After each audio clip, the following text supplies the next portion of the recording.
अस्सलामुअलैकुम। बोल न्यूज के साथ मैं हूं फराज अहमद और मैं हूं सहर फातिमा। हेडलाइंस आप जान चुके हैं। बुलेटिन का बाकायदा आगाज करेंगे और आगाज में आपको बताएं कि एक और मिसाक़े जमहूरियत की जरूरत है। कोशिश होगी कि सियासी जमातें मुल्क के लिए मुआहदा कर लें। नून लीग के सीनियर रहनुमा सेनेटर इसहाक डार का बोल के प्रोग्राम तब्दीली में डॉक्टर दानिश को इंटरव्यू। कहा वजीर आजम के उम्मीदवार नवाज शरीफ ही हैं। वजीर आला पंजाब का नाम भी अभी फाइनल नहीं हुआ। सीट एडजस्टमेंट महदूद नशिस्तों पर है। मजीद कहा कि बहुत से आज़ाद उम्मीदवार नून लीग में शामिल होना चाहते थे लेकिन हमें ज़रूरत नहीं। इसहाक डार ने कहा कि नवाज शरीफ की ताहियात नाअहली का फैसला इंतहाई नामुनासिब था। हमने पूरी कोशिश की चार्टर ऑफ इकोनॉमी हो जाए जैसे कि हमने चार्टर ऑफ डेमोक्रेसी 2006 में की थी। हम फिर कोशिश करेंगे कि एक मिसाके मईशत हो और जिस पे तमाम political parties both side of the divide पे हुकूमती बेंचों में भी और अपोजिशन बेंचों में जो बैठी हैं वो मिलके उसको दस्तखत करें। ये फैसला ही नहीं हुआ अभी तक अच्छा कि कौन होगा। अवाम को पता चल जाएगा कि कितनी थोड़ी महदूद सीटों में इस तरह के कोई अरेंजमेंट्स हैं। कोई बहुत बड़ी massive alliance massive seat adjustment उसकी कोई गुंजाइश नहीं है। हम और हाँ इंटरेस्ट बहुत है। बहुत लंबी लिस्ट थी जो लोग चाहते थे कि मुस्लिम लीग नून में शामिल हो। एक तो जो जुल्म हुआ मुस्लिम लीग नून के साथ और खुसूसन मियां नवाज शरीफ साहब के साथ और उनकी फैमिली के साथ उसको ना सिर्फ एक्सपोज हो बल्कि वो चौथी दफ़ा इलेक्शन लड़े, उनकी पूरी तरह पोजीशन विंडिकेट हो अवाम में। 126 दिन के धरने से मुल्क को अरबों रुपए का नुकसान हुआ। साबिक वजीर खजाना इसहाक डार का बोल के प्रोग्राम तब्दीली में डॉक्टर दानिश को इंटरव्यू। कहा नून लीग की हुकूमत में साउथ एशिया में पाकिस्तानी मार्केट नंबर 1 पर आ गई थी। मईशत मुस्तहकम हो रही थी। GDP ग्रोथ 6% से ऊपर थी। स्टॉक मार्केट बेहतरीन मार्केट बन चुकी थी। G20 से सिर्फ 4 नंबर्स दूर थे। जब 126 दिन का धरना है उसका पाकिस्तान को अरबों खरबों का नुकसान हुआ। जो पाकिस्तान जिस तरह मुआशी तरक्की कर रहा था, आपकी 6% से ग्रोथ ऊपर थी। पाकिस्तान की स्टॉक मार्केट दुनिया की 5वीं बेहतरीन बन चुकी थी। इमर्जिंग मार्केट में पाकिस्तान शामिल हो चुका था। साउथ एशिया में नंबर 1 मार्केट थी स्टॉक एक्सचेंज। वो तमाम जो तबाही हुई और पाकिस्तान इन टोटलिटी पाकिस्तान दुनिया की 24वीं मईशत बन चुकी थी और इसको G20 में दाखिल होने के लिए सिर्फ 4 और सीढ़ियां क्रॉस करनी थी और अब तक हो जानी चाहिए थी अगर जमहूरियत का पहिया चलता रहता, एक कॉन्स्पिरेसी ना होती, एक इंट्रीग प्रोजेक्ट 2011 को अल्टीमेटली 2018 में लॉन्च और इम्पोज ना किया जाता तो पाकिस्तान की कौम ने पाकिस्तान ने बेपनाह सफर किया है। आगे बढ़ें और आपको बताएं कि मुस्लिम लीग नून ने कौमी असम्बली की 6 और सूबाई असम्बली के 11 हलकों में IPP से सीट एडजस्टमेंट कर ली है। NA 54 टैक्सला से गुलाम सरवर खान, NA 88 खुशाब इंजीनियर गुल असगर भगोर की सीट पर मुस्लिम लीग नून और IPP की सीट एडजस्टमेंट।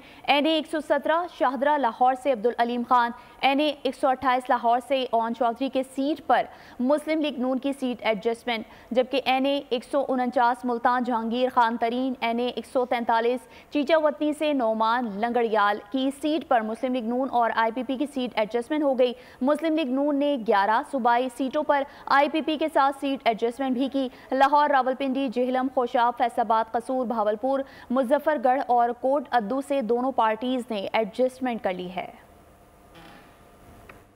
सिंध में नून लीग के इख्तलाफात, उम्मीदवार फिर अपनी क़यादत से नाराज। रहनुमा अब्दुल नबी ब्रोही का उम्मीदवारों को टिकट जारी करने का मुतालबा। कहते हैं कि सिंध में उम्मीदवारों को टिकट देने में टाल मटोल से काम लिया जा रहा है। उनका कहना था कि इत्तेहादियों से सीट एडजस्टमेंट नहीं होती तो उम्मीदवारों को टिकट जारी किया जाए, लेकिन न्याल हाशमी, अली अकबर गुज्जर, कैलाश दास कोस्तानी ने अपने मनपसंद उम्मीदवारों को टिकट देकर पार्टी को नुकसान पहुंचाया है। कहा कि अगर शिकस्त हुई तो जिम्मेदार ये लोग होंगे। उन्होंने कराची में टिकट्स की तकसीम के हवाले से फौरी इंक्वायरी का मुतालबा भी कर दिया। इस्तेहकाम पाकिस्तान पार्टी ने अपने उम्मीदवारान की फहरिस्त जारी कर दी है। IPP ने कौमी और पंजाब असम्बली की कुल 51 टिकटें जारी की हैं। IPP ने कौमी और पंजाब असम्बली की 6 नशिस्तों पर उम्मीदवारान खड़े नहीं किए। जहांगीर तरीन NA 149 और NA 155 और PP 227 से इंतखाब लड़ेंगे, जबकि अब्दुल अलीम खान NA 117 और PP 149 से इलेक्शन लड़ेंगे। गुलाम सरवर खान NA 54 और फिरदौस आशिकावान NA 70 से इंतखाब में में हिस्सा लेंगे। हुमायूं अख्तर खान NA 97 फैसलाबाद, मोहम्मद हाशिम डोगर NA 133 कसूर, नोमान लंगड़ियाल NA 143 साहिवाल, जबकि फयाजुल हसन चौहान को PP 17 से टिकट जारी किया गया है। तहरीक इंसाफ के पास बल्ला रहेगा या नहीं, इलेक्शन कमीशन की दरख्वास्त पर सुप्रीम कोर्ट में आज फिर समाअत होगी।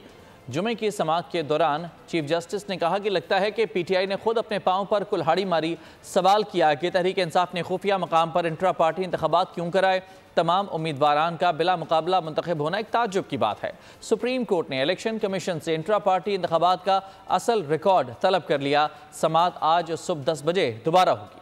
तहरीक इंसाफ को बल्ले का निशान देने के खिलाफ इलेक्शन कमीशन की दरखास्त। सुप्रीम कोर्ट में चीफ जस्टिस की सरबराही में 3 रुकनी बेंच ने समाअत की। जस्टिस मोहम्मद अली मजहर ने पूछा कि क्या पेशावर हाई कोर्ट का तफसीली फैसला जारी नहीं हुआ। वकील PTI ने इस्तदा की कि पीर को समाअत मुकम्मल करें। चीफ जस्टिस ने कहा कि हम हफ्ते और इतवार को भी समाअत कर लेते हैं, छुट्टी भी कुर्बान करने को तैयार हैं। पीर तक समाअत मुलतवी की तो पेशावर हाई कोर्ट का फैसला मुअत्तल करेंगे। वकील इलेक्शन कमीशन ने दलाइल में कहा कि PTI इंट्रा पार्टी इलेक्शन कानून के मुताबिक नहीं हुआ। Jamal Akbar Ansari federal election commissioner थे और अब न्याजुल्लाह न्याजी फेडरल इलेक्शन कमिश्नर हैं। PTI का फेडरल इलेक्शन कमिश्नर कानून के मुताबिक तश्कील ही नहीं दिया गया। तहरीक इंसाफ ने इलेक्शन कमीशन की अपील के काबिल समाअत होने पर एतराज उठा दिया। चीफ जस्टिस ने कहा फिर तो सवाल ये भी उठेगा कि PTI हाई कोर्ट कैसे गई। रिमार्क्स दिए कि सियासी जमातों में इंट्रा पार्टी इलेक्शन में सख्त मुकाबला होता है, यहाँ तो 15 के 15 लोग बिला मुकाबला मुंतखब हो गए। इस पर तो ताज्जुब है। हम बतौर सुप्रीम कोर्ट आइन में इजाफा या तब्दीली नहीं कर सकते। इस बात का जवाब दें कि फेडरल इलेक्शन का तकर्रुर क्या PTI आइन के तहत हुआ। चीफ जस्टिस के पूछने पर न्याजुल्लाह न्याजी एडवोकेट ने बताया कि रानूगढ़ी क्रिकेट स्टेडियम में इंट्रा पार्टी इलेक्शन हुए, जिस पर जस्टिस मुसर्रत हिलाली ने रिमार्क्स दिए कि रानूगढ़ी का ही इंतखाब क्यों किया गया, ये तो छोटा सा गाँव है। चीफ जस्टिस ने सवाल किया कि क्या मेंबरान को इल्म था कि इंट्रा पार्टी इलेक्शन रानूगढ़ी में ही होंगे। PTI मेंबरान को कैसे पता चलेगा कि कहाँ जाए वोट देने। वकील इलेक्शन कमीशन ने बताया कि इलेक्शन कमीशन को ये नहीं बताया गया कि इंट्रा पार्टी इलेक्शन कहाँ होना है। PTI वकील बैरिस्टर गोहर ने बताया कि हमने व्हाट्सएप के जरिए इमरान को मुतला किया था। चीफ जस्टिस ने पूछा अकबर एस बाबर खुद PTI के खिलाफ खड़े हैं या उनके पीछे कोई खड़ा है। सुप्रीम कोर्ट ने इलेक्शन कमीशन से इंट्रा पार्टी इंतखाबात का असल रिकॉर्ड तलब कर लिया। मजीद समाअत हफ्ते की सुबह 10 बजे होगी। Chairman PTI barrister Gauhar Ali Khan का कहना है कि इलेक्शन कमीशन के पास दो चश्मे हैं, हमें अलग देखा गया। शफाफ इंतखाबात के लिए बल्ले का निशान दिया जाना चाहिए। सुप्रीम कोर्ट के बाहर मीडिया से गुफ्तगू करते हुए बैरिस्टर गौहर ने कहा कि बल्ले का निशान पाकिस्तान के अवाम की उमंगों की इक्कासी करता है। इलेक्शन कमीशन के पास 2 चश्मे हैं, एक वो जिस चश्मा लगा करके 175 पार्टीज को देखा जाता है और दूसरा वो जिससे PTI के इलेक्शन को देखा गया है। 1960 से जो कानून चला आ रहा है, हर पार्टी ने जो इलेक्शन कराए, कभी किसी पार्टी का सिंबल इस ग्राउंड पे नहीं विड्रॉ किया गया, लिया गया। से हमारा हमेशा तकाजा रहा है कि इलेक्शन कमीशन को डायरेक्शन दी जाए कि free and fair and transparent election कराए। बल्ला पाकिस्तान की आवाम की उमंगों की तर्जुमान है। हमें आल्दो अदलिया का बड़ा एहतराम है, अदलिया पे बहुत एतमाद भी है। हम उम्मीद फिर भी रखते हैं कि इंशाल्लाह इंसाफ का तराजू हमारे लिए एक जैसा होगा। PTI में कब्जा ग्रुप है जो पार्टी पर काबिज है। PTI ने मेंबरान को आईनी हक से महरूम किया। आज हामिद खान ने कबूल किया कि मैं पार्टी का बानी मेंबर हूँ, तहरीक इंसाफ का आइन लिखने वालों में शामिल हूँ। अकबर एस बाबर की मीडिया से गुफ्तगू कहा तहरीक इंसाफ के खिलाफ उनके तमाम इल्ज़ामात दुरुस्त साबित हुए। अब नौबत यहाँ तक पहुँची है कि एक ताज़ा तरीन कब्जा ग्रुप है जिसने पाकिस्तान तहरीक इंसाफ पे कब्जा किया हुआ है। आपने वर्करों को उनके बुनियादी आईनी हकूक से क्यों महरूम किया। आज पूरी कौम के सामने लाइव टेलीविजन के सामने शायद पहली दफा पाकिस्तान तहरीक इंसाफ के जो वकील थे हामिद खान साहब, उन्होंने सुप्रीम कोर्ट के सामने ये तस्लीम किया कि अकबर एस बाबर बानी रुकन है पाकिस्तान तहरीक इंसाफ के, और ये कि पाकिस्तान तहरीक इंसाफ के 8 से 10 बानी अरकान में ये भी एक थे। आज सबसे बड़ी अदालत के सामने ये बात तय होगी कि मैं पाकिस्तान तहरीक इंसाफ का फाउंडिंग मेंबर हूँ। पीटीआई क़यादत ने उम्मीदवारान को मेरिट पर टिकट देने की धज्जियां उड़ा दी हैं। अटक के सूबाई असम्बली के हल्का PP 3 से पार्टी के मुनहरिफ रहनुमा एजाज हुसैन बुखारी को ही टिकट जारी कर दिया। एजाज हुसैन बुखारी ने 5 माह कबल अपने भतीजे खावर अब्बास के साथ प्रेस कॉन्फ्रेंस की थी। 9 मई के वाक़यात की शदीद मजम्मत करते हुए PTI से अलहदगी का ऐलान भी किया था। मज़ीद तफसीलात जानते हैं हाफिज खलील अहमद से।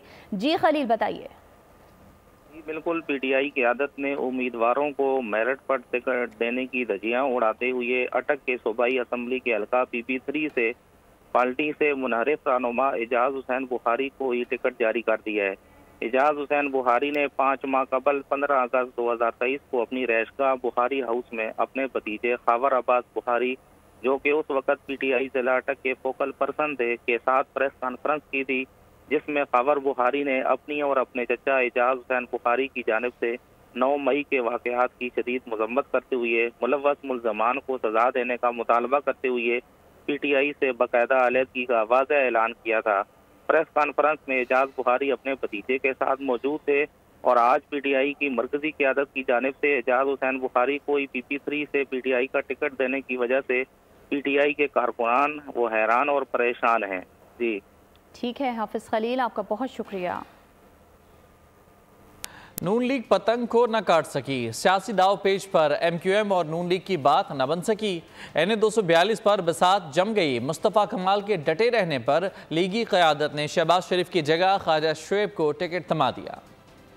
बैठकें, निशिस्तें, मुलाकातें, वादे, सब के सब एक तरफ। लाहौर से वफूद की आनिया जानिया भी बेमकसद। इंतखाबी इत्तेहाद के बावजूद पतंग शेर से ना कटी।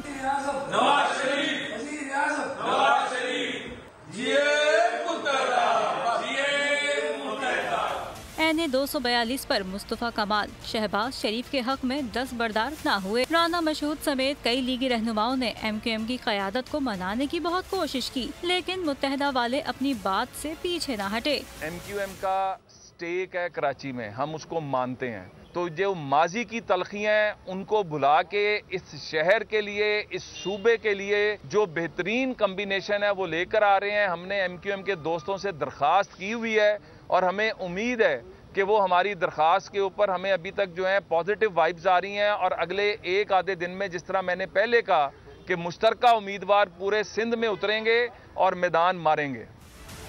जब कोई सूरत बर न आई तो लीग की क़यादत ने मुस्तफ़ा कमाल के मुकाबले में ख्वाजा शुएब को मैदान में उतार दिया। लालटेन भी बुझ जाएगी या जलती रहेगी? इलेक्शन कमीशन अवामी नेशनल पार्टी के इंटर पार्टी इंतखाबात से मुतालिक आज फैसला सुनाएगा। सुबह 9:30 बजे फैसला सुनाया जाएगा। गुज़िश्ता समात पर ANP की जानिब से इंटर पार्टी इलेक्शन के लिए 6 माह की मोहलत मांगी गई थी। मियां इफ्तिखार ने कहा था, ग्रास रूट लेवल से ऊपर तक इंतखाबात होते हैं, अभी इंटर पार्टी इलेक्शन में पड़े तो मामला उलझ जाएगा। समात के बाद इलेक्शन कमीशन ने फैसला महफूज कर लिया था, जो आज सुनाया जाएगा। नून लीग से दोबारा इत्तेहाद पीपल्स पार्टी के लिए मजीद शर्मिंदगी का सबब होगा। अब गलती को दोहराएंगे नहीं। बिलावल भुट्टो का नवाज लीग पर बड़ा सियासी हमला। कहा कि मियाँ साहब वजीर आज़म बने तो उनका सियासी एजेंडा इंतकाम होगा।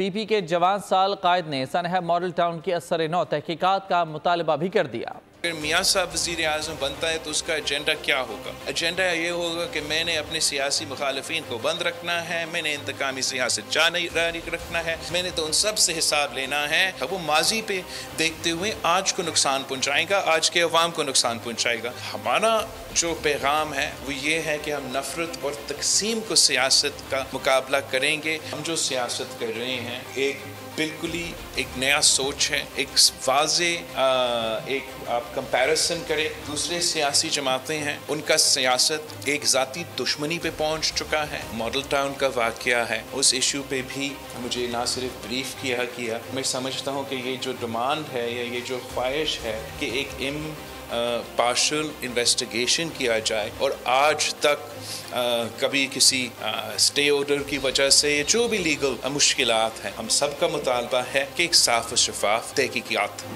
किया जाए। पाकिस्तान तहरीक इंसाफ के इंटर पार्टी इलेक्शन में गड़बड़ की गई। 1 साल पहले पार्टी ज्वाइन करने वाले को चेयरमैन मुंतखब कर लिया गया। नून लीगी रहनुमा ख्वाजा आसिफ ने भी सवालात उठा दिए। कहा इलेक्शन कमीशन का फैसला इंटर पार्टी इंतखाबात के मुताबिक था। PTI वाले बंद गली में आ चुके हैं, उन्हें रास्ता रास्ता नहीं मिल रहा।